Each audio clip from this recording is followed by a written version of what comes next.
अब अगर आपके एग्जाम में कोई भी सवाल आए ना ह्यूमन आई के पार्ट से रिलेटेड, तो आपको ये याद रखना है सिप्रो। सी से मतलब cornea, iris, pupil, eye lens, retina और ऑप्टिक नर्व, सिप्रो। ठीक है, ऐसा आप याद रखेंगे तो आपको हमेशा याद रहेगा, आप भूलेंगे नहीं। फ्रेंड्स, आज हम पढ़ने वाले हैं humans I and colourful world. इससे पहले वाले चैप्टर्स में हम लोगों ने पढ़ा था रिफ्लेक्शन और रिफ्रैक्शन, डिटेल में पढ़ा था और उसे जाना था। उसमें न्यूमेरिकल्स का ट्रिक बताया था आपको और इमेज फॉर्मेशन का तरीका बताया था कि आप उसे कैसे याद रख सकते हैं। तो अगर आपने वो वीडियोस नहीं देखा है तो उस वीडियोस को ज़रूर आप कंप्लीट कर ले देख करके। आज हम लोग पढ़ने वाले हैं ह्यूमन्स आई। चलिए शुरुआत करते हैं, humans I and colourful world. तो सबसे पहले हम बात करेंगे ह्यूमन आई के बारे में।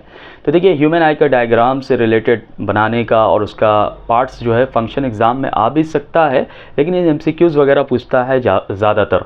तो ह्यूमन्स आई, इंसान का आँख जो है वो कितनी बड़ी नेमत है ये आप जानते हैं।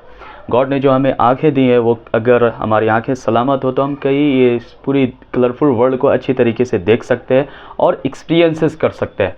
तो ह्यूमन आई में कौन कौन से पार्ट्स होते हैं उनको जानते हैं हम। तो देखिए, ये सबसे पहले ये हिस्सा जो होता है ये इसको स्कैलरा कहते हैं और अंदर वाले को क्लोराइड कहते हैं। तो ये स्कैलरा कहलाता है, ये बात याद रखिएगा। बाहर वाला जो हिस्सा होता है वाइट कलर का, उसे स्कैलरा कहते हैं। और ये पूरे जो स्ट्रक्चर बना हुआ है इसे आई बॉल कहते हैं, ये आई बॉल कहलाता है, ये याद रखिएगा। और इसका करीब करीब बताया ये जाता है कि 2 या 2 से 3 के लगभग में इसका साइज़ होता है, सेंटीमीटर।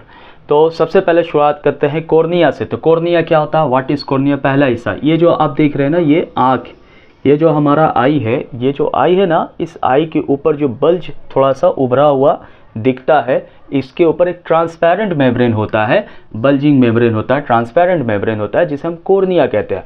और आप जानते हैं कि ट्रांसपेरेंट मेम्ब्रेन का काम क्या है? ट्रांसपेरेंट क्या करता है? रिफ्लेक्शन और रिफ्रैक्शन में मदद करेगा, यानी लाइट को पास करने देगा। तो ज़्यादातर रिफ्रैक्शन जो है, मोस्ट ऑफ द रिफ्रैक्शन जो है हैपेंस, यानी जो होता है वो किसके कहाँ से होता है? कॉर्निया से होता है। ये सब ओपेक हिस्सा होता है, ये जो वाइट है, जितनी भी लाइट, जिस सोर्स से भी लाइट आ रही होती है तो हमारे कॉर्निया से होकर के हमारे आई में इंटर करती है। तो पहला कॉर्निया, ये याद रखना है, ट्रांसपेरेंट मेम्ब्रेन। और ये कई चीज़ों से हमारे आंखों को बचाता भी है, जैसे डस्ट हो गया, जर्म्स हो गया, इन सब चीज़ों से हमारे आंखों की हिफाजत भी करता है। अब अगर हम बात करते हैं आइरिस। आइरिस आप जानते हैं ना, आइरिस का कलर जो है, यानी अब कॉर्निया के जिसके आइरिस के ऊपर होता है कॉर्निया, यानी ये आइरिस इसी तरफ है और इसके ऊपर एक लेयर है कॉर्निया का। तो आइरिस जो होता है वो कलर होता है, कलर सर्कुलर डायफ्रैगम होता है। अब देखते हैं ये चीज़ कि बहुत सारे लोगों का आइरिस, किसी का ग्रे होता है, किसी का ब्राउन होता है, ब्लैक होता है। तो ये हेरिडिटी की वजह से, जेनेटिक की वजह से ऐसा होता है। तो आइरिस का काम क्या है? पुपिल के साइज़ को कंट्रोल करना, ये इंपॉर्टेंट पॉइंट है, याद रखिएगा। Control the size of pupil. Pupil क्या होता है? जो सेंटर में एक ब्लैक होल पाया जाता है, यहाँ पर एक सेंटर में, ठीक है, जो लाइट को क्या कर लेता है? एब्जॉर्ब कर लेता है। तो ये जो सेंटर में एक होल होता है उसे कहते हैं पुपिल। और पुपिल का काम क्या होता है? आइरिस के सेंटर में होता है। पुपिल का काम होता है अमाउंट ऑफ लाइट को कंट्रोल और रेगुलेट करना, यानी कितना लाइट हमारे आंखों के अंदर जाना चाहिए ये डिसाइड करेगा पुपिल। और पुपिल के साइज़ को एक्सपैंड करना और कॉन्ट्रैक्ट करने का काम करेगा आइरिस। कभी कभी आप ऐसा महसूस करते हैं, आप देखते हैं कि जब आप अचानक से अंधेरे से, यानी डार्क रूम से ब्राइट रूम में जाते हैं, या ब्राइट की तरफ, रोशनी की तरफ आप जाते हैं, अंधेरे से रोशनी की तरफ जाते हैं, तो थोड़े देर के लिए, कुछ सेकंड के लिए आपके आंखों के सामने धुंधला दिखाई देने लगता है। तो ऐसा क्यों होता है? क्योंकि पुपिल जो होता है डार्क में फैलता है, ये याद रखिएगा। पुपिल का साइज डार्क में फैलता है।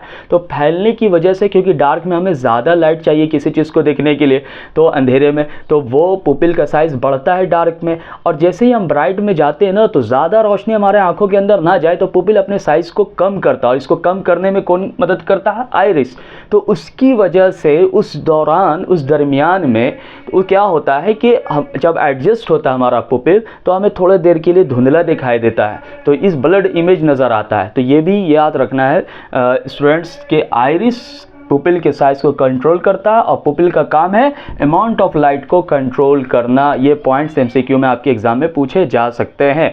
डार्क से जब हम लाइट की तरफ आते हैं, डार्क से किधर आते हैं? लाइट की तरफ। तो डार्क से लाइट की तरफ आते हैं तो पुपिल का साइज छोटा होता है, और लाइट से जब हम डार्क की तरफ जाते हैं तो पुपिल का साइज बढ़ता है। अब यहाँ पर आते हैं आई लेंस। हमारे आंखों में जो एक क्रिस्टलाइन लेंस होता है उसे हम कहते हैं कॉन्वेक्स लेंस। देखिए, कॉन्वेक्स लेंस इसी तरीके का होता है, आप जानते हैं ये। तो ये कॉन्वेक्स लेंस जो होता है ना, बहुत ही फ्लेक्सिबल होता है कॉन्वेक्स लेंस हमारा, क्योंकि ये क्या करता है, ये नज़दीक की चीज़ों को और दूर की चीज़ों को देखता है हमारा आँख अच्छे तरीके से।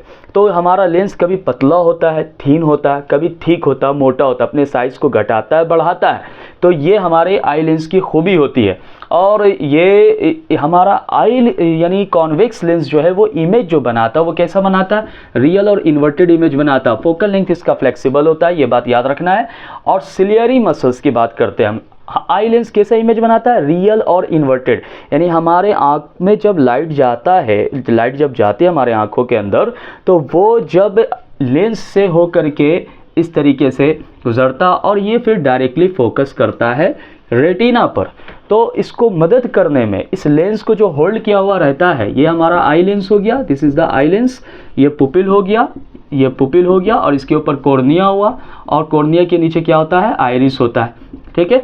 और ये आई लेंस क्या होता है, आई लेंस का काम होता है रियल और इन्वर्टेड इमेज बनाना। और सिलियरी मसल्स क्या करता है, हमारे लेंस को होल्ड करता है। इसलिए होल्ड करके रखता है क्योंकि ये जब नज़दीक और दूर की चीज़ों को देखेगा जब भी हमारा आँख, तो उसके फोकल लेंथ को एडजस्ट करने का काम करता है सिलियरी मसल्स, ये याद रखिएगा।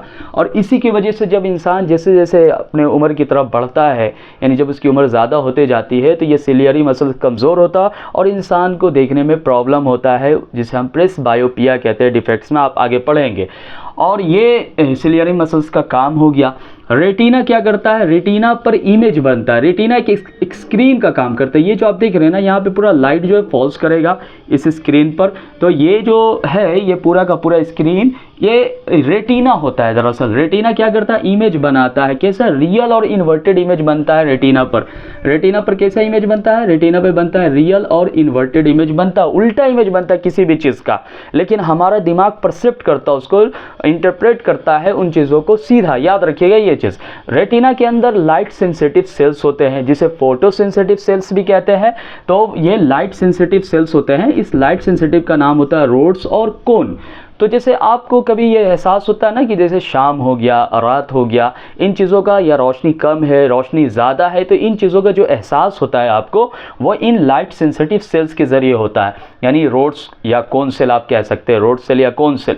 तो रोड सेल क्या होता है कि जैसे कम रोशनी में आपको कम रोशनी है और आपको दिखना है, तो कुछ दिखाई देता है अच्छे तरीके से, थोड़ा थोड़ा दिखाई देता है कम रोशनी में भी, तो ये रोड सेल होता है। अब जैसे उल्लू जो होता है ना, उसके अंदर रोड सेल बहुत ज़्यादा होता है, तो वो अंधेरे में भी बहुत साफ देख लेता अपने शिकार को, यानी जो इसको करना है ऑल जो होता है, तो उसके अंदर लाइट सेंसिटिव यानी रोड सेल जो होता है वो ज़्यादा होता है। और कोन सेल जो है, कोन सेल, ये बात भी याद रखेंगे, ज़्यादातर एनिमल ब्लैक एंड वाइट दिखते हैं, एनिमल को ब्लैक एंड वाइट दिखता है, उसके अंदर कोन सेल नहीं होता। और हम इंसानों के अंदर कोन सेल की वजह से हम कलर को पहचान पाते हैं। और ये ज़्यादातर हम कलर किस में देख पाते हैं, आप देखिएगा कि जब लाइट ज़्यादा होता है ना, तो कलर को हम देख पाते हैं अच्छी तरीके से, और डीम लाइट में, अंधेरे में हम कलर नहीं पहचान पाते हैं। जैसे कपड़े की दुकान में अगर आप जाएंगे तो शॉप में, तो अगर आप लाइट वहाँ देखते हैं बहुत ज़्यादा रहता है, क्यों, क्योंकि उसमें कलर साफ दिखे और आप अच्छे तरीके से उसमें पहचान सके। तो ये कौन सेल का काम होता है। अब ये लाइट सेंसिटिव सेल क्या करता है, ये जनरेट करता है इलेक्ट्रिकल सिग्नल। कब, जब लाइट फॉल्स होता है रेटिना पर, तो ये इलेक्ट्रिकल सिग्नल जनरेट करके कहाँ भेजता है, ऑप्टिक नर्व में। और ऑप्टिक नर्व है तो ये इसके अंदर नर्व सेल पाया जाता है, न्यूरॉन पाया जाता है। तो न्यूरॉन का काम क्या होता है, इलेक्ट्रिकल सिग्नल को इम्पल्सेस के फॉर्म में ब्रेन में पहुंचाना। यानी बहुत सारे इसके अंदर फाइबर्स होते हैं, नर्व फाइबर्स होते हैं, वो हमारे दिमाग से जुड़े हुए रहते हैं, क्योंकि आई एक सेंस ऑर्गन है, तो हर चीज़ का सेंसेशन का कंट्रोलिंग पावर जो वो हमारा ब्रेन करता है। तो ब्रेन उन चीज़ों को क्या करता है, इंटरप्रेट करता है, जो भी चीज़ यानी हमारा विजुअल जो है विजुअलाइज करता है, जो भी हम चीज़ों को सामने देख पा रहे होते हैं अच्छे तरीके से। तो ये ऑप्टिक नर्व का काम होता है, ये हमारा आंखों का फंक्शन हो गया। अब इसके बीच में कॉर्निया और आई लेंस के बीच में एक लिक्विड पाया जाता है, याद रखिएगा। और आई लेंस और रेटिना के बीच में एक जेली लाइक फ्लूइड पाया जाता है, जिसे विट्रस ह्यूमर कहते हैं, और इधर जो पाया जाता है उसे एक्वस ह्यूमर कहते हैं। तो इतने पॉइंट्स आपको समझ में आ गए अच्छे तरीके से, तो आगे के पॉइंट्स को हम लोग समझते हैं। देखिए स्टूडेंट्स, अभी हमने बताया आपको ह्यूमन आई का पार्ट्स, और इसमें कुछ चीज़ें जो है बची हुई है। जैसे हम बात कर रहे थे कि आई लेंस और कॉर्निया के बीच में एक वाटर लाइक फ्लूइड पाया जाता है जिसका नाम होता है एक्वस ह्यूमर। याद रखना, आगे में रहता है एक्वस ह्यूमर और पीछे में रहता है विट्रस ह्यूमर। ठीक है, तो एक्वस ह्यूमर रहता है, ये याद रखना है, जो हमारे आँखों को कोलैप्स्ड होने से बचाता है। यानी ये हमारा आई लेंस और कॉर्निया आपस में ऐसे चिपक नहीं जाए, कोलैप्स नहीं हो जाए, इसको सपोर्ट करता है और साथ ही साथ जो इसमें सेल्स मौजूद होते हैं उसे न्यूट्रिशन भी देता है। ये बात याद रखना। दूसरी बात जो है, विट्रस ह्यूमर का भी काम क्या है कि हमारा आई बॉल को सपोर्ट देता है, स्ट्रेंथ देता है और साथ ही साथ इसके शेप को मेंटेन करके रखने का काम करता है ताकि ये भी कोलैप्स ना कर सके। ये बात याद रखना है विट्रस ह्यूमर और एक्वस ह्यूमर के बीच। अब अगर आपके एग्जाम में कोई भी सवाल आए ना ह्यूमन आईज के पार्ट से रिलेटेड, तो आपको ये याद रखना है सिप्रो। सी से मतलब cornea, iris, pupil, eye lens, retina और ऑप्टिक नर्व, सिप्रो। ठीक है, ऐसा आप याद रखेंगे तो आपको हमेशा याद रहेगा, आप भूलेंगे नहीं। लाइट सबसे पहले कॉर्निया में एंटर करेगा, आइरिस जाएगा, आइरिस से पुपिल, पुपिल से आई लेंस, आई लेंस से रेटिना, रेटिना से ऑप्टिक नर्व। अब याद किसे रखेंगे सिप्रो को? कॉर्निया लाइट को ट्रांसफर करेगा, रिफ्रैक्ट करेगा आइरिस में, आइरिस पुपिल को कंट्रोल करेगा, पुपिल लाइट को कंट्रोल करेगा, कितना लाइट जाना चाहिए। आई लेंस क्या करेगा? इमेज बनाएगा, रियल एंड इन्वर्टेड इमेज बनाएगा। रियल इमेज कहाँ पे बनाएगा? रेटिना पे। रेटिना क्या प्रोड्यूस करेगा? इलेक्ट्रिकल सिग्नल अपने लाइट सेंसिटिव सेल के जरिए कहाँ भेजेगा? Optic nerve. ऑप्टिक नर्व उसे इंपल्स में कन्वर्ट करके कहाँ भेज देगा? वो इलेक्ट्रिकल सिग्नल को ब्रेन में भेज देगा। ये याद रखेंगे आप, तो आपसे बन जाएगा आराम से ह्यूमन आई का कोई भी क्वेश्चंस। अब देखिए, डायग्राम अगर मान लीजिए आ जाता है एग्जाम में बनाने के लिए, तो आप कैसे बनाएंगे डायग्राम, ये बात याद रखना। देखिए, डायग्राम कैसे याद बनाना है, आपको सीधा से इस तरीके से बनाना है और ऐसे आना है और यहाँ से इस तरीके से और इधर से यहाँ से ऐसे और यहाँ से ऐसे, बस ऐसे सिंपल सा आप डायग्राम बना सकते हैं। प्रैक्टिस कर लेंगे 1 से 2 बार।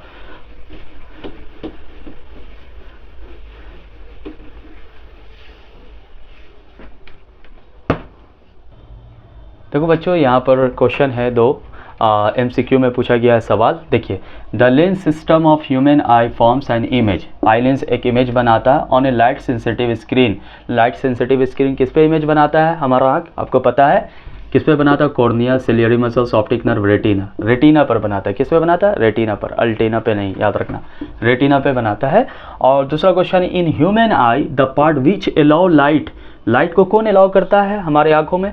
लाइट को अलाउ करने वाला inter into the I, pupil करता है ना। अमाउंट ऑफ लाइट को जो रेगुलेट और कंट्रोल करता है उसको अलाउ करता है जाने के लिए, कॉर्निया से होकर के जब जाता है पुपिल में, तो ये अलाउ करता है। ये बात याद रखना है, पुपिल। तो ये ऑप्शन ए इसका जवाब हो गया डी और इसका जवाब हो गया बी। अब हम लोग दूसरा क्वेश्चन देखते हैं इससे रिलेटेड।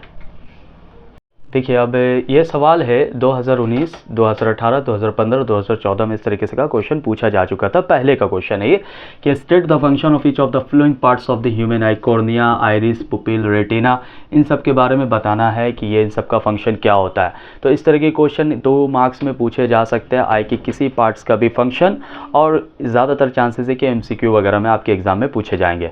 अब हम लोग जानेंगे पावर ऑफ अकोमोडेशन किसे कहते हैं। देखिए स्टूडेंट्स, अब हम definition power of accommodation. Power of accommodation का मतलब होता क्या चीज़ है? देखिए, आप कभी कभी आप ये गौर करते हैं और देखते हैं ये चीज़ कि हमारी आंखें दूर की चीज़ों का, यानी कि नॉर्मल आई जो होता है, जिन्हें जो लोग चश्मे का यूज़ नहीं कर रहे होते हैं, तो वो नज़दीक की चीज़ों को भी साफ देख पाते हैं और दूर की चीज़ों को भी वो साफ देख पाते हैं। तो इसकी वजह क्या होती है कि हमारे आँख में जो आई लेंस होता है ना, वो आई लेंस को जो होल्ड करने वाला मसल्स होता है जिसे हम कहते हैं सिलियरी मसल्स, आप ये बात जानते हैं। जैसे ये हमारा आई लेंस है, तो ये आई लेंस को होल्ड करने वाला जो मसल्स है, सिलियरी मसल्स, ये 2 काम होता है, ये कॉन्ट्रैक्ट करता और रिलैक्स करता है। तो इससे क्या होता है कि आई लेंस का फोकल लेंथ जो है ना वो बदलता है, वो एडजस्ट करता है अपने फोकल लेंथ को। तो जब हम दूर की चीज़ को और नज़दीक की चीज़ को देखते हैं ना, तो हमारे आई लेंस का जो फोकल लेंथ है वो बदलता है, चेंज होता है। इसी प्रोसेस को, इसी एबिलिटी को कहते हैं, इसी एबिलिटी जो आँख की ये खूबी होती है, जो एबिलिटी होती है एडजस्ट करना फोकल लेंथ, यानी ability of eye lens to adjust is adjust its focal length या फिर चेंज इट्स फोकल लेंथ, अपने फोकल लेंथ को बदलता है। अब जब नज़दीक और दूर की चीज़ को हम देखते हैं तो उससे हम कहते हैं पावर ऑफ एकोमोडेशन, ये याद रखना। तो अगर आप नज़दीक की चीज़ को जब भी आप देखते हैं ना तो आपका सिलियरी मसल्स क्या होता है, आपको नज़दीक की चीज़ को देखना, पास की चीज़ों को जब आप देखना चाह रहे हैं तो थोड़ा सा आँख को अपने ये करना पड़ेगा आपको, यानी देखिए जब दूर की चीज़ को देखते हो ना तो ऐसे उठाना होता है गर्दन को, और जब नज़दीक की चीज़ को आप देखते हो तो थोड़ा सा ये झुकाना होता है। तो यानी आप छोटे हो रहे हैं, आप थोड़ा छोटे हो रहे हैं। तो ऐसे भी आप याद रख सकते हैं कि सिलियरी मसल्स क्या होता है, घट रहा, मतलब कॉन्ट्रैक्ट हो रहा है, सिलियरी मसल्स खिंचा रहा, कॉन्ट्रैक्ट हो रहा है, ठीक है। और लेंस जो है वो ठीक हो जा रहा है। लेंस कैसे हो जा रहा है, इस तरीके का हो जा रहा है, लेंस ठीक हो जा रहा है। तो जब लेंस ठीक हो जाएगा तो इसका कर्वेचर बढ़ जाएगा, और कर्वेचर जब बढ़ेगा तो इसका फोकल लेंथ घटेगा, ये बात याद रखिएगा। फोकल लेंथ घट जाता है जब हम नज़दीक की चीज़ों को देखते हैं। लेंस छोटा हुआ तो फोकल लेंथ घट गया, फोकल लेंथ घटा, लेंस छोटा तो फोकल लेंथ घटेगा, और जब फोकल लेंथ घटेगा तो पावर क्या होगा, बढ़ जाएगा, यानी नज़दीक की चीज़ों के लिए पावर बढ़ जाएगा आपके आँख का। तो ये क्योंकि फोकल पावर बराबर फॉर्मूला आप जानते हैं क्या होता है, 1/f होता है, ठीक है, अपोजिट होता है, रेसिप्रोकल होता है। अब अगर आप दूर की चीज़ को देखना चाह रहे हैं तो आप ऊपर थोड़ा सा करेंगे, तो ऊपर करेंगे तो आपका आई लेंस जो है वो, यानी जो सिलियरी मसल से वो क्या होगा, रिलैक्स्ड हो जाएगा। और जब रिलैक्स होगा तो आपका आई लेंस कैसा हो जाएगा, थीन हो जाएगा। और जब आई लेंस आपका थीन हो जाएगा तो बड़ा हो गया ना, तो पहले फोकल लेंथ घटा था, अब फोकल लेंथ क्या होगा, बढ़ जाएगा। यानी दूर की चीज़ को देखने के लिए आपको थोड़ा ऊपर जाना पड़ रहा है, मतलब बढ़ रहा। दूर की चीज़ों को हम देख रहे हैं इस तरीके से, दूर की चीज़ों को देख रहे हैं कि कौन लोग हैं दूर में, तो ये क्या हो रहा है, लेंस का साइज़ ये गर्दन का साइज़ नहीं, लेंस का साइज़ जो है वो क्या हो रहा है, बढ़ रहा है। तो लेंस का साइज़ बढ़ रहा है, दैट मीन्स लेंस थीन हो रहा है, तो फोकल लेंथ क्या होगा, बढ़ेगा, और फोकल लेंथ बढ़ेगा तो पावर क्या होगा, घट जाएगा। ये बातें आपको याद रखनी है। अब हम लोग समझते हैं नियर पॉइंट क्या होता है और फार पॉइंट क्या होता है। देखिए यहाँ पर फोकल लेंथ बढ़ेगा तो पावर क्या हो जाएगा, घट जाएगा, और फोकल लेंथ यहाँ पे घट रहा है तो पावर क्या होगा, बढ़ जाएगा। इसे आपको याद रखना है।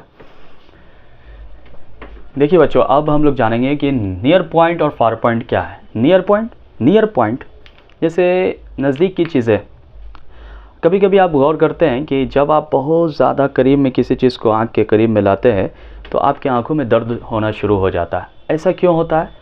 ऐसा इस वजह से होता है क्योंकि आपका जो लिस्ट डिस्टेंस है ना वो गड़बड़ा गया, उससे आप और कम आ चुके हैं, जिसकी वजह से आपकी आंखों का फोकल लेंथ जो है एडजस्ट नहीं हो पाता है, और आपकी आंखों में दर्द होता है और इमेज भी क्लियर नहीं दिखाई देता है। ये होता है प्रॉब्लम। बहुत सारे बच्चे लोगों की आदत होती है एकदम सर झुका करके लिखने की आदत होती है। कम से कम वो लिस्ट डिस्टेंस के दूरी को बना करके रखना चाहिए नॉर्मल आई के लिए, ये भी ज़रूरी होता है। तो नियर पॉइंट का मतलब है कि नज़दीक की चीज़ों को हम कितनी दूर की कोई भी चीज़ हमारे आँख से कितनी दूर रहेगा कि वो क्लियरली दिख जाएगा, यानी कोई कितना नियर होना चाहिए, कितने पास होना चाहिए कि वो साफ साफ दिखेगा हमारी आंखों से, तो वह है 25 सेंटीमीटर।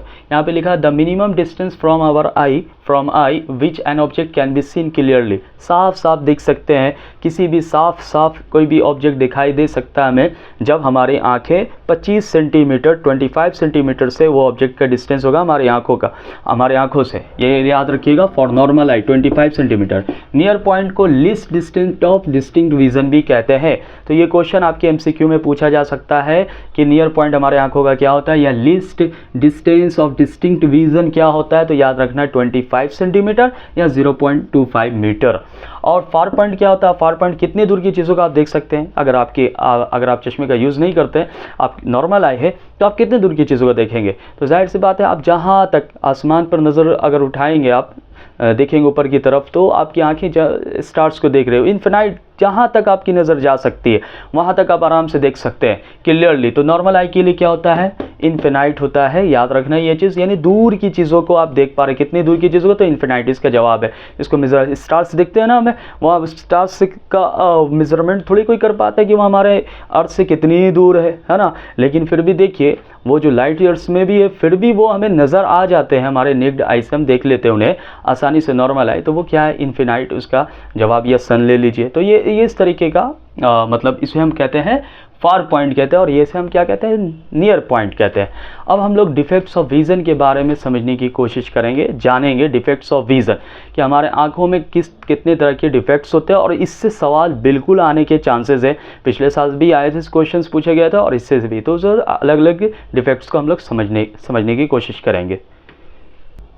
देखो बच्चों, अब डिफेक्ट्स ऑफ विज़न हम लोग जानते हैं। डिफेक्ट्स ऑफ विज़न हमारे आंखों में कितने तरह के डिफेक्ट्स होते हैं। मायोपिया होता है, हाइपरमेट्रोपिया होता है, प्रेस बायोपिया होता है और एस्टिग्मेटिज्म होता है। इसके बारे में लिखाएंगे हम। तो सबसे पहले हम लोग जानते हैं मायोपिया क्या होता है। मायोपिया को शॉर्ट साइटेडनेस भी कहते हैं और नियर साइटेडनेस भी कहते हैं, ये बात याद रखना। शॉर्ट साइटेडनेस, नियर मतलब नज़दीक, साइट का मतलब नज़र, ठीक है। तो आपको नज़दीक की चीज़ें साफ दिख रही हैं। शॉर्ट साइटेडनेस मतलब नज़दीक का साफ दिख रहा, तो क्या नहीं दिखेगा, दूर का नहीं दिखेगा, दैट मीन्स मायोपिया, ये याद रखना। नियर साइटेडनेस का मतलब ये नहीं समझना कि नज़दीक की चीज़ें ही साफ नहीं दिख रही। नियर साइटेडनेस, शॉर्ट साइटेडनेस या मायोपिया कहेंगे। एक इंसान दूर की चीज़ साफ नहीं देख पाएगा, क्लियरली नहीं देख पाएगा, not able to see distant object but can see nearby object clearly, लेकिन नज़दीक की चीज़ों को साफ साफ दिख सकता। उसकी वजह क्या होती है, जैसे कि आप में से जिन लोगों भी चश्मा लगा हुआ है, तो अगर वो चश्मा उतारेंगे ना, तो पास यानी पास की भी चीज़ से जो उनके लिए दूर हो जाएगा। वो जैसे अगर वो क्लास में पढ़ रहे हो तो कुछ बेंच पीछे बैठे हुए, तो अगर वो चश्मा उतार देंगे तो उन्हें वो दिखेगा नहीं। क्यों नहीं दिखेगा, क्योंकि वो जो पैरेलल रेज आ रही होती है ना, वो पैरेलल रेज आ रही होती है ना, तो वो रेटिना पे फोकस ना करके रेटिना के आगे फोकस कर देता है। क्यों ऐसा होता है, क्योंकि हमारा आई लेंस जो है वो ठीक हो जाता है, जिसकी वजह से इसका फोकल लेंथ घट जाता है। फोकल लेंथ घटता है, तो फोकल लेंथ घटा तो पावर बढ़ गया, तो पावर बढ़ने की वजह से ये क्या करता है, कन्वर्ज कर देगा अपनी जगह, पहले ही कन्वर्ज करेगा। तो ये कन्वर्ज करता है कॉन्वेक्स लेंस, कॉन्वेक्स लेंस का काम कन्वर्जिंग लेंस कहलाता है, तो ये कन्वर्ज किया। तो अब ये इसका मतलब नॉर्मल आई के लिए यहाँ पे था, इसका फार पॉइंट ये था नॉर्मल आई के लिए, दूर के मतलब बोर्ड हो गया या फिर दीवार हो गया, इन चीज़ों को सही से साफ नहीं दिख पा रहा उसे क्या लिखा हुआ, तो वो उसे और पास में आता है, तो अब यहाँ तक पहुँचने पर अब थोड़ा पास आता है तो दिखता है, थोड़ा साफ दिखा, फिर और करीब आया तो और साफ दिखा, तो ये यहाँ पहुँच गया। तो अब ऐसे होने की वजह क्या होती है कि फोकल लेंथ घट जाता है, आई लेंस ठीक हो सकता है, ये वजह हो सकती है।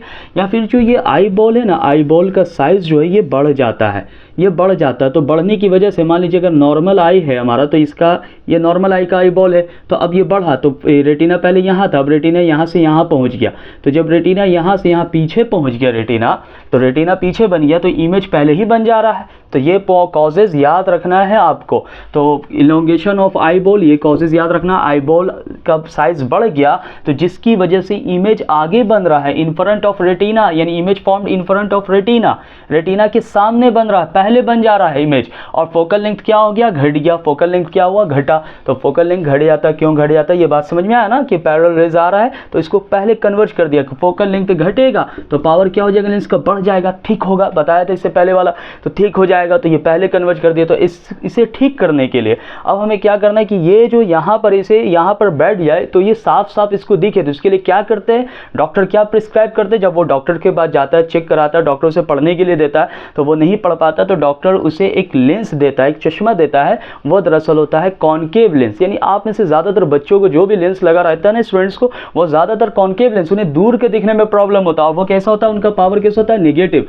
यानी अगर आप चश्मा जो भी देख रहे होंगे इस वीडियो को, अगर आप चश्मा पहनते हैं तो आपका पावर -2.5 हो सकता है, 3 हो सकता है, 1 हो सकता है, -0.75 हो सकता है। तो पावर कॉनकेव लेंस दरअसल आप यूज़ कर रहे हैं, तो यानी मायोपिया हुआ है। तो याद रखना, कॉजेज याद रखना है और करेक्शन याद रखना है। क्या करता है, ये डाइवर्ज कर देता है। कॉनकेव लेंस क्या करेगा, डाइवर्ज कर देगा उस पॉइंट तक, इस पॉइंट पर डाइवर्ज कर देगा। अब यहाँ से उसे जो पैरेलल रेज आ रहा होगा ना, तो उसको डाइवर्ज करके यहाँ पर उसका इमेज डायरेक्टली रेटिना पर बनाएगा, जिससे वो साफ साफ क्लियरली देख सकता है। तो ये हुआ मायोपिया। अब हम लोग समझते हैं हाइपरमेट्रोपिया। हाइपरमेट्रोपिया 2024 में हाइपरमेट्रोपिया से सवाल पूछा था, हो सकता है इस साल मायोपिया से पूछ दे। तो ये याद रखना है, डिफिनेशन, कॉज और करेक्शन, और डायग्राम इंपॉर्टेंट है, ये बात याद रखिएगा। डायग्राम बेस्ड भी सवाल पूछा जाता है, डायग्राम बना रहेगा, पूछेगा कि इसमें कौन सी बीमारियां यानी कौन सी डिफेक्ट हो रही है, ये आपको बताना होगा।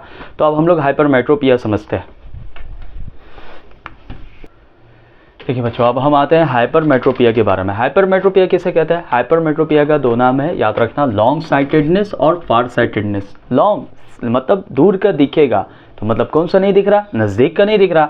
एक आदमी को नज़दीक का नहीं दिखता है जब, तो उसे हम कहते हैं हाइपरमेट्रोपिया।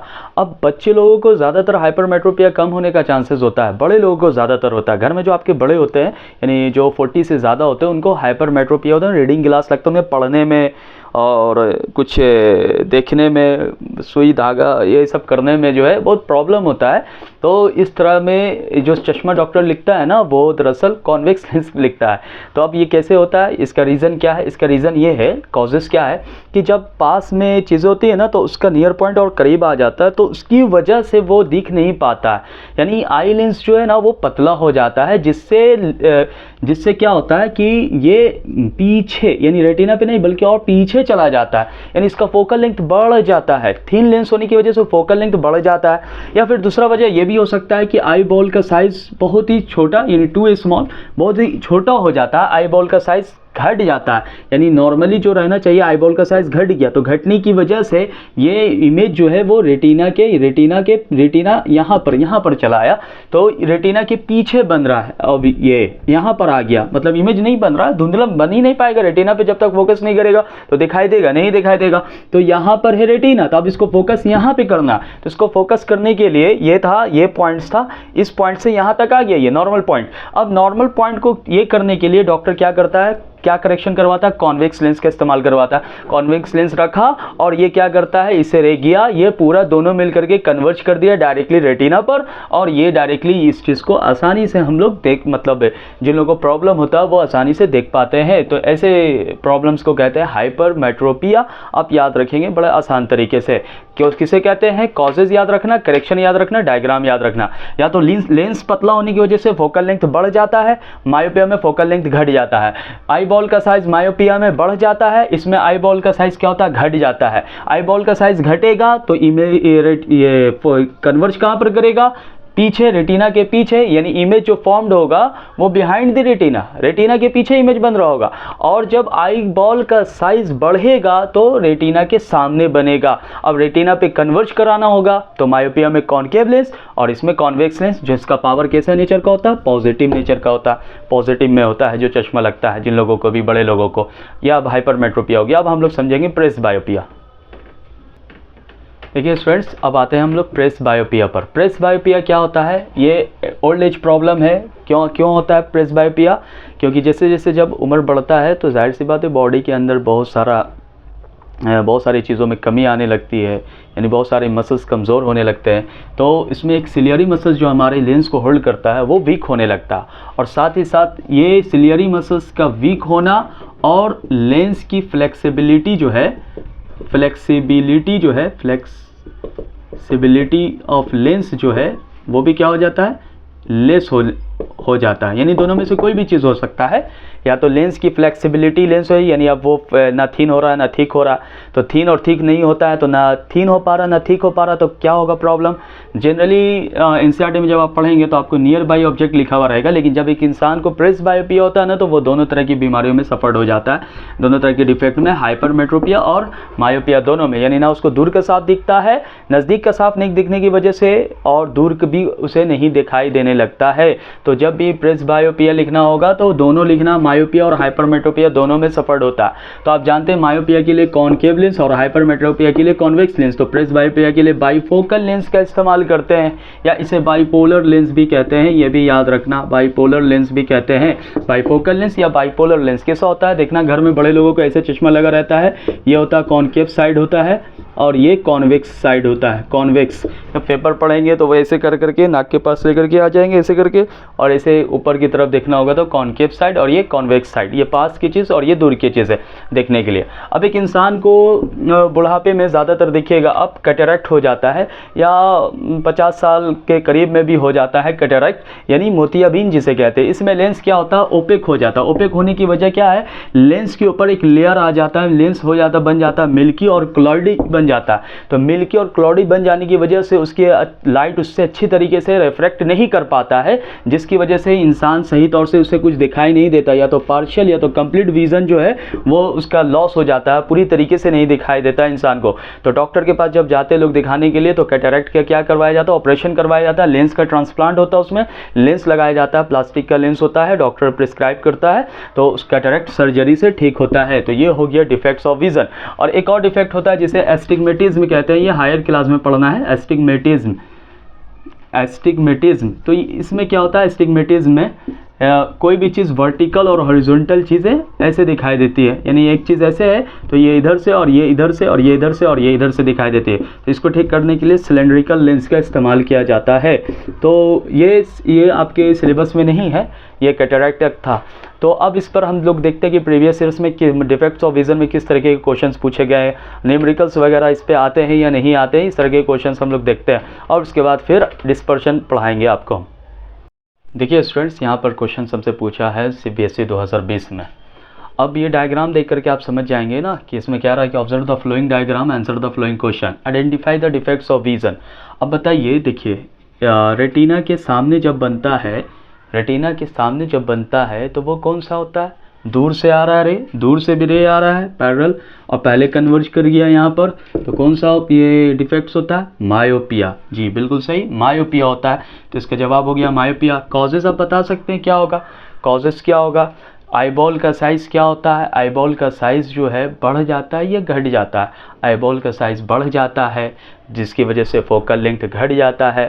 देखिए मायोपिया, मायोपिया है ना, मायोपिया में दूर का नहीं दिखाई देता, दूर का यानी दूर का नहीं दिखाई दे रहा है, नियर साइटेडनेस, नज़दीक का, पास का। तो मायोपिया में दूर का नहीं देख पा रहा आदमी, तो आप याद रखेंगे कॉनकेव इसके ज़रिए, ये सॉरी मतलब इसके आगे बन रहा है यहाँ पर। लिस्ट 2 कॉजेज, इसका कॉजेज बता चुके हैं। Name the type of lens, कौन सा लेंस इस्तेमाल करते हैं मायोपिया को ठीक करने के लिए, कॉनकेव लेंस का इस्तेमाल करते हैं। अब हम लोग दूसरा क्वेश्चन देखते हैं। देखिए स्टूडेंट्स, ये CBSE 2024 में पूछा गया सवाल है। आप ये डायग्राम देख करके पता कर सकते हैं ना कि ये किसका डायग्राम है। ये डायग्राम है दरअसल हाइपरमेट्रोपिया का। हाइपरमेट्रोपिया में ऐसा डायग्राम बनता है, इमेज जो बनता है बिहाइंड द रेटिना बनता है। तो इसमें जवाब आपको बता देना है, study the diagram given below, answer the following the question, name the defects. Defects बता दीजिए कौन सा है। Diagram stating the part of the I responsible for this condition, कौन सा आई है, आई बॉल हो सकता है या लेंस हो सकता है, आप कोई भी जवाब दे सकते हैं। List 2 causes of this defect, cause बता दीजिए। Name the type of lens, कौन सा लेंस इस्तेमाल करते हैं हाइपरमेट्रोपिया ठीक करने के लिए। हाइपरमेट्रोपिया ठीक करने के लिए कॉन्वेक्स लेंस का इस्तेमाल करते हैं। एक ऐसा क्वेश्चन पूछा गया था। दूसरा क्वेश्चन इस तरह का पूछा गया था, what is hypermetropia, right the cause and correction with diagram. तो ये इस तरीके का सवाल पूछा जा चुका है, तो एग्जाम में आने के चांसेस बन सकते हैं। मायोपिया पूछा जा सकता है या हाइपरमेट्रोपिया इस बार पूछा जा चुका है। तो अब दूसरा क्वेश्चन हम लोग देखते हैं।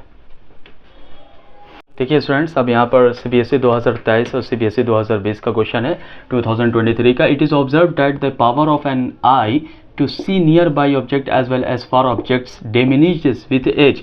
एज के साथ जो है वो कम होते जा रहा है, नज़दीक का भी और दूर का भी। तो ऐसे प्रॉब्लम होने की वजह क्या होती है आपको पता है ना, सिलियरी मसल्स क्या हो जाता है, वीक हो जाता है। Give reason, ciliary muscles weak हो जाता है, लेंस की फ्लेक्सिबिलिटी जो है बहुत कम जाती है। तो ये रीज़न बता देना आप। Name the defects of diet is to arise in eye such a condition. इस कंडीशन में कौन सा डिफेक्ट्स होता है इंसानों के आंखों में, प्रेस बायोपिया। आप जानते हैं ना प्रेस बायोपिया ऐसे डिफेक्ट को कहते हैं।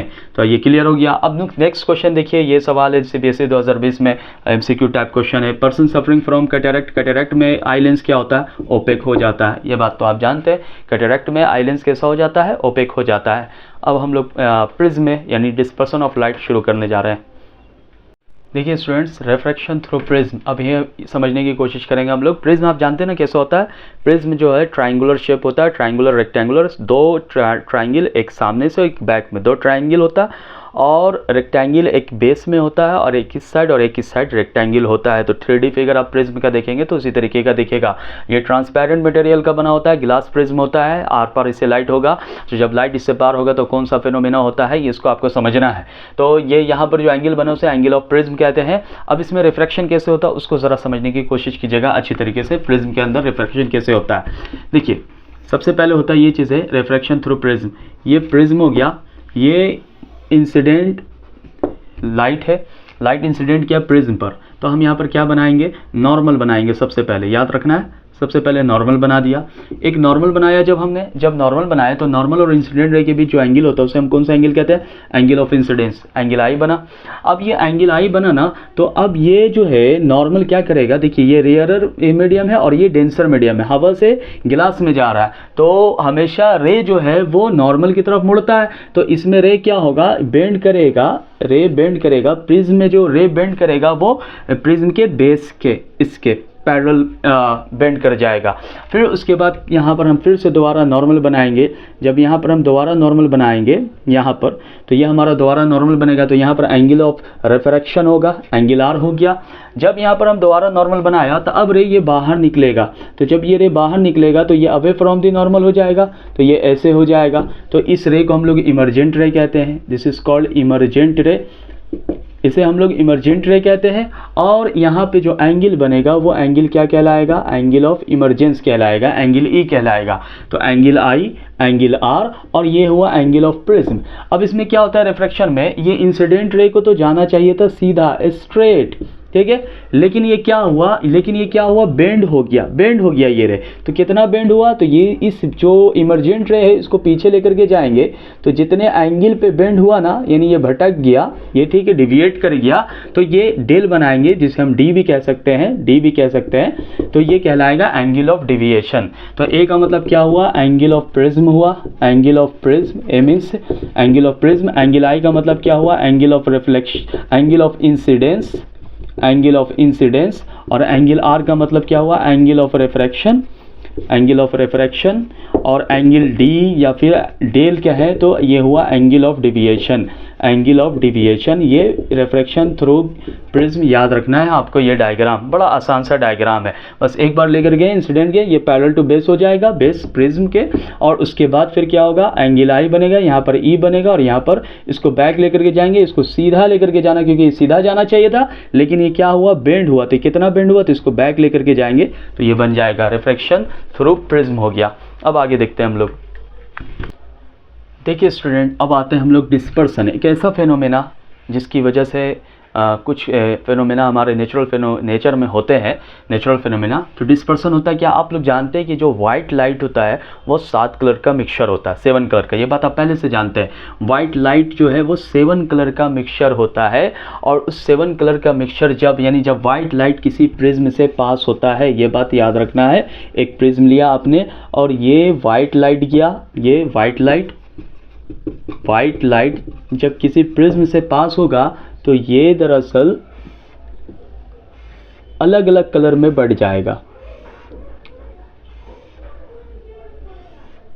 और ये जो अलग अलग कलर होगा, आप जानते हैं ना इसे क्या कहते हैं हम लोग, ये 7 कलर को, ये 7 कलर का नाम होता है, आप जानते हैं, VIBGYO, और एक और है R।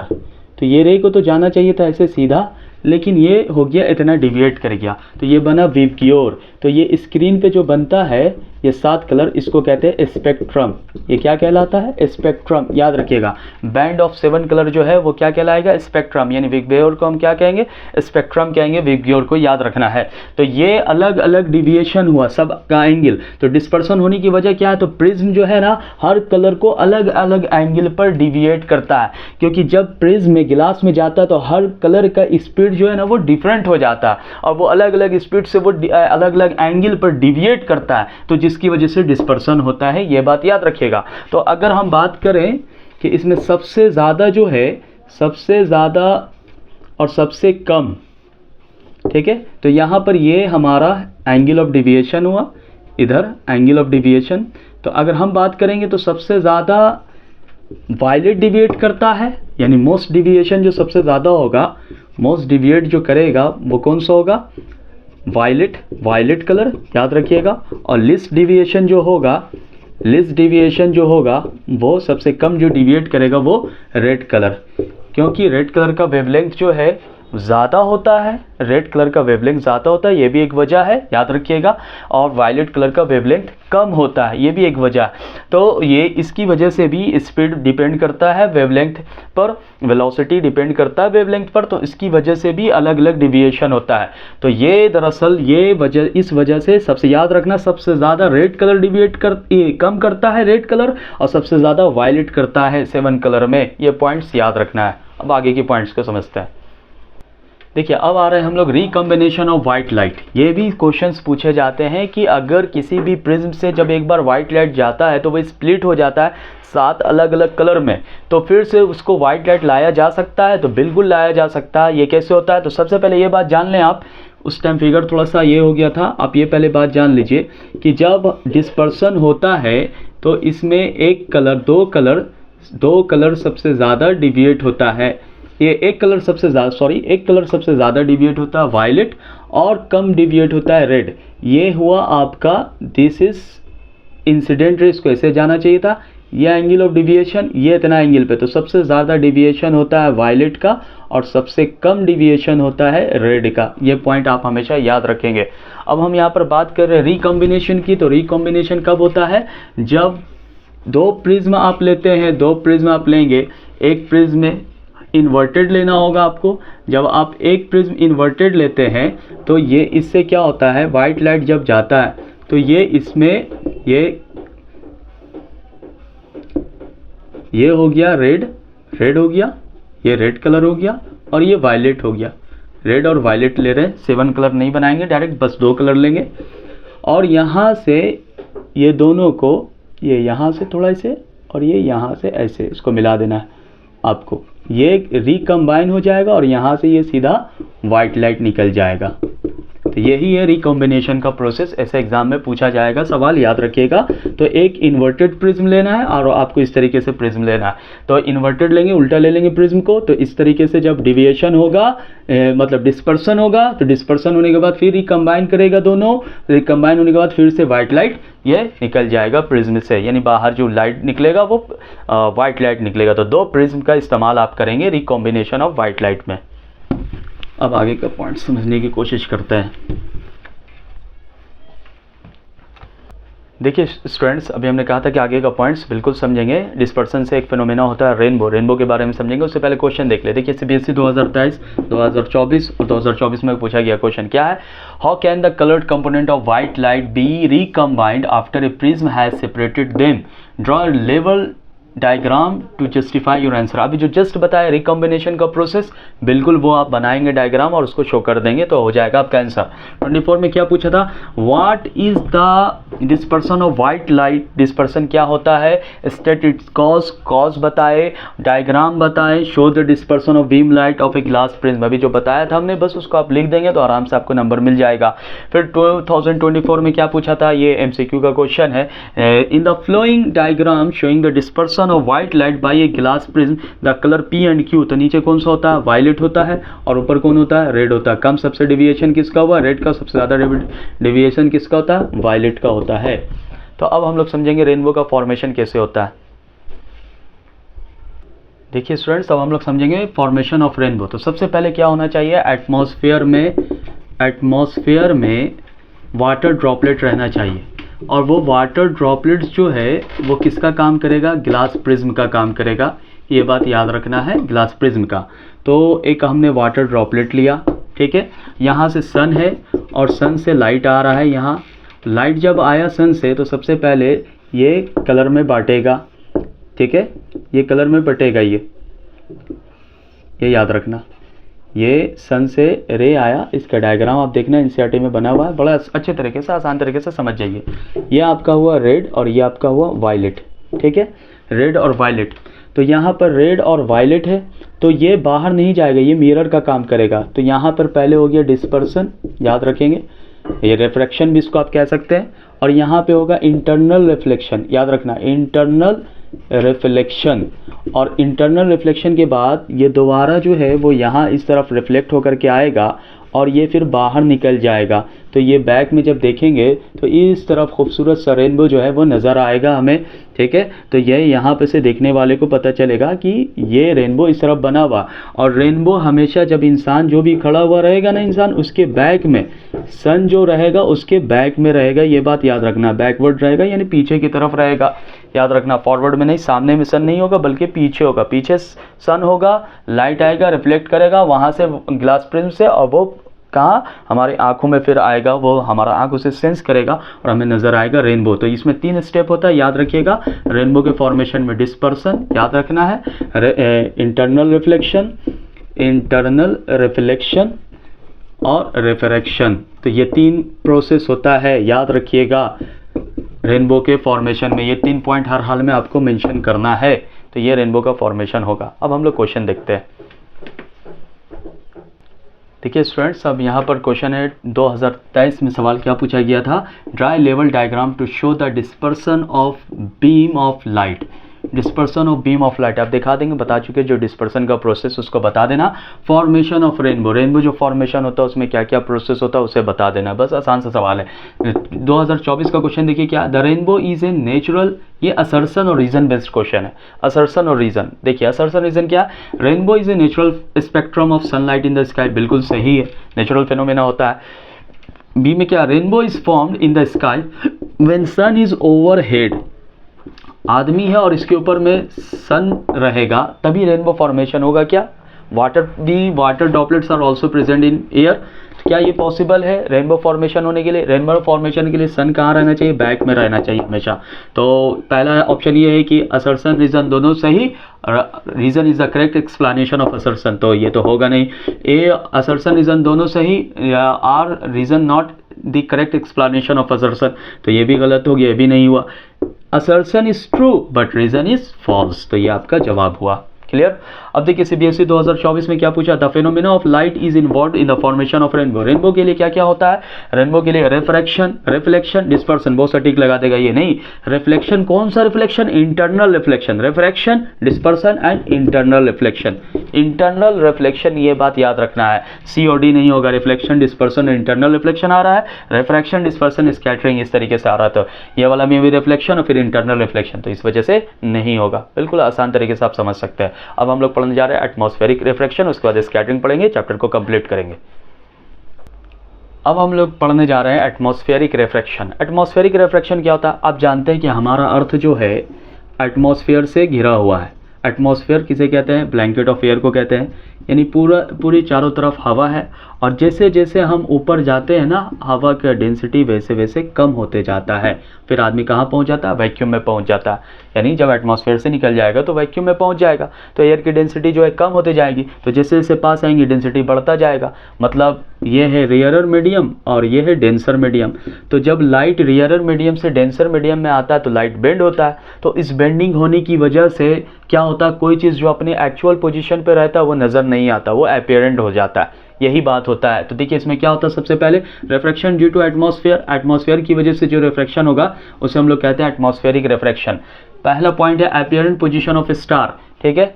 अपीयरेंट पोजीशन ऑफ स्टार क्या है, जैसे अगर मान लीजिए यहाँ पर एक्चुअल पोजीशन है स्टार का, और यहाँ से रे आया, इधर से आया बेंड करके, और यहाँ पर कोई आदमी के पास पहुँचा, तो इस आदमी को लगेगा कि दरअसल स्टार का पोजीशन ये है, तो ये अपीयरेंट हुआ, मतलब हकीकत में इधर नहीं है पोजीशन, एक्चुअल में ये है पोजीशन, लेकिन इसे दिख रहा होगा कि ये पोजीशन है। तो यही होता है, क्यों होता है, क्योंकि लाइट जो है जब रेयर से डेंसर मीडियम में आता है तो हवा की डेंसिटी बढ़ जाती है, तो लाइट जो है वो बेंड करता है, तो बेंड करने की वजह से जब आंखों में पहुंचता है तो स्टार्स अपने पोजीशन पर, एक्चुअल पोजीशन पे नज़र नहीं आता है, वो अपीयरेंट पोजीशन पे नज़र आता है। तो ये दरअसल होता है किसकी वजह से, एटमॉस्फेरिक रिफ्रैक्शन की वजह से। एडवांस सनराइज, डिलेड सनसेट, ये भी आप जानते होंगे। एडवांस सनराइज क्या होता है, ये भी सेम चीज़ है कि अगर एक आदमी यहाँ पर ये हॉरिजोन होता है, हॉरिजॉन्टल लाइन, हॉरिजोन, ठीक है, हॉरिजोन होता है। अब सन क्या है, सन अभी हॉरिजोन के नीचे है, ठीक है, लेकिन जब ये रे आ रहा होता है ना तो ये ऐसे बेंड हो जाता है, तो इस आदमी को लगता है कि दरअसल सन यहाँ पर आ चुका है, निकल चुका है सनराइज के वक्त। तो अभी सन निकला नहीं है, लेकिन ये 2 मिनट पहले महसूस होता है कि सन निकल चुका है, तो 2 मिनट पहले महसूस हो रहा है, किसकी वजह से, एटमॉस्फेयर रिफ्रैक्शन की वजह से, एटमॉस्फेरिक रिफ्रैक्शन की वजह से। और यही सेम होता है सनसेट में। सनसेट में सन डूब चुका होता है, लेकिन आदमी को लग रहा है कि सन अभी डूबा नहीं, अभी डूबने वाला है, सनसेट होने वाला है, ठीक है, सूरज अभी डूबने वाला है, तो ये 2 मिनट पहले हो जाता है सनराइज और 2 मिनट बाद में होता है सनसेट। तो ओवर मिला करके टोटल दिन में कितना फर्क हो गया, 2 + 2 4, 4 मिनट का दिन जो है वो बड़ा हो जाता है, ये बात याद रखिएगा। यानी 2 मिनट पहले सनराइज हो गया और 2 मिनट के बाद सनसेट होता है। ये भी किसकी वजह से होता है, एटमॉस्फेरिक रिफ्रैक्शन की वजह से, क्योंकि ये दरअसल एक्चुअल पोजीशन होता है किस वक्त, सनराइज़ के वक्त, और यह हमें दिख रहा होता है अपीयरेंट पोजीशन पर, ये सन का इमेज हमें नज़र आ रहा होता है यहाँ पर एटमॉस्फेरिक रिफ्रैक्शन की वजह से। और जब सन सेट होता है तो सन सेट में भी सन यहाँ पर अपने एक्चुअल पोजीशन पर है, लेकिन उसका इमेज यहाँ पे नज़र आ रहा होता है। तो ये 2 पॉइंट आपको याद रखना है। और इसमें एक और है twinkling of star. Star twinkle क्यों करता है वो हम अब बता रहे हैं आपको। ये पहला पॉइंट, ये दूसरा पॉइंट, और तीसरा पॉइंट याद रखना है एटमॉस्फेरिक रिफ्रैक्शन की वजह से। देखिए स्टूडेंट्स, इस तरह के क्वेश्चंस आपके एग्जाम में पूछे जा सकते हैं। Twinkling of star, star twinkle क्यों करता है। आप ये बात जानते हैं ना कि हमारा जो अर्थ है, ये अर्थ है हमारा, तो ये अर्थ चारों तरफ एटमॉस्फेयर से घिरा हुआ है, तो ये अर्थ हमारा रोटेट करता है। तो जो स्टार है, सबसे पहले ये पॉइंट याद रखना कि star point source of light का काम करता है। पॉइंट सोर्स ऑफ लाइट की वजह से लाइट जब यहाँ आ रहा होता है तो ये बेंड करता है, इसकी इंटेंसिटी बेंड करता है और आंखों तक पहुँचता है, तो जिसकी वजह से एक्चुअल पोजीशन जो है वो बदल जाता है किसमें, अपीयरेंट में, क्योंकि एटमॉस्फेयर रोटेट होता रहता है किसके साथ, जब अर्थ का रोटेशन होता है, यानी उसमें का टेम्परेचर और प्रेशर जो होता है एटमॉस्फेयर का वो चेंज होता रहता है। तो जिसकी वजह से क्या होता है कि ये बेंड ज़्यादा होता है स्टार का लाइट, तो बेंड होता है तो इसे अमाउंट ऑफ जो लाइट होता है वो कभी कमता है, कभी बढ़ता है, कभी डीम होता है, कभी ब्राइट होता है। तो डीम और ब्राइट होने की वजह से इन लाइट के फ्लिकर्स की तरह डीम और ब्राइट हो रहा है। एक्चुअल पोजीशन और अपीयरेंट पोजीशन अपनी जगह से फिर इधर से फिर इधर, फिर तो एक्चुअल से अपीयरेंट, अपीयरेंट से एक्चुअल होता है जब, तो इससे डीम और ब्राइट होता है तो स्टार्स ट्विंकल करते हुए नजर हमें आता है। ये बात याद रखना है आपको। प्लैनेट क्यों ट्विंकल नहीं करता, क्योंकि प्लैनेट जो होता है वो हमारे अर्थ के एटमॉस्फेयर से ज़्यादा करीब होता है, स्टार काफ़ी दूर होता है, प्लैनेट करीब होता है, तो प्लैनेट जो है वो एक्सटेंडेड सोर्स ऑफ लाइट का काम करता है। और जब एक्सटेंडेड सोर्स से जब लाइट आता है ना, तो सेम अमाउंट ऑफ लाइट में जो है वो हमारे आंखों में एंट्री करता है, इसलिए उसका वैल्यू क्या हो जाता है, कोई भी मतलब बेंडिंग नहीं करता है, उसका वैल्यू लगभग 0 के बराबर हम लोग मान लेते, मतलब हो जाता है, वैल्यू 0 के बराबर इक्वल टू हो जाता है, जिसकी वजह से प्लैनेट जो है ट्विंकल नहीं करता है। अब आगे समझते हैं हम लोग स्कैटरिंग ऑफ लाइट।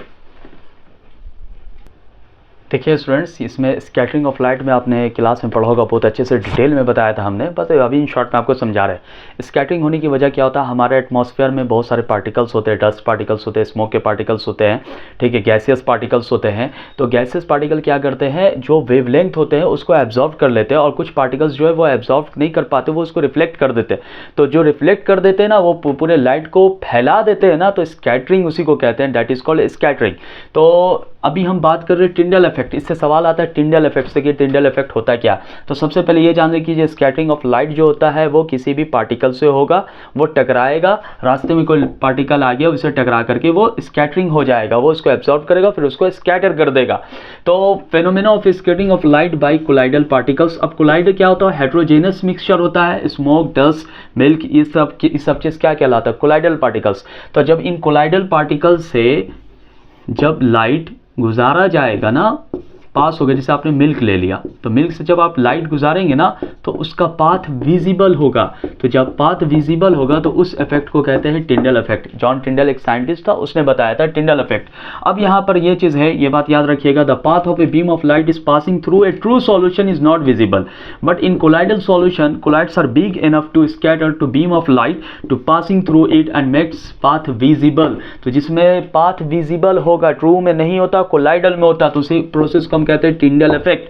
और इसमें कौन सा पार्टिकल सबसे ज़्यादा स्कैटरिंग होगा और कौन सा पार्टिकल कम, तो very small particle scattering mainly blue light. जो छोटे छोटे पार्टिकल्स होता है वो सबसे ज़्यादा स्कैटर क्या करता है, ब्लू लाइट को, और very large particle scattering all colours, हर कलर्स को रिफ्लेक्ट कर देता है, तो ये स्कैटरिंग कर देता है। तो स्कैटरिंग क्या हुआ, जैसे इससे सवाल पूछा जाता है blue colour of the sky, sky का कलर ब्लू क्यों होता है, तो हमारे एटमॉस्फेयर में छोटे छोटे पार्टिकल्स बहुत ज़्यादा पाए जाते हैं, जिसकी वजह से वो पार्टिकल्स ब्लू लाइट को एब्जॉर्ब करके वो ज़्यादा स्कैटरिंग कर देते हैं हमारे एटमॉस्फेयर में, जिसकी वजह से स्काई का कलर जो है वो ब्लू होता है। ठीक है, ये बात याद रखना।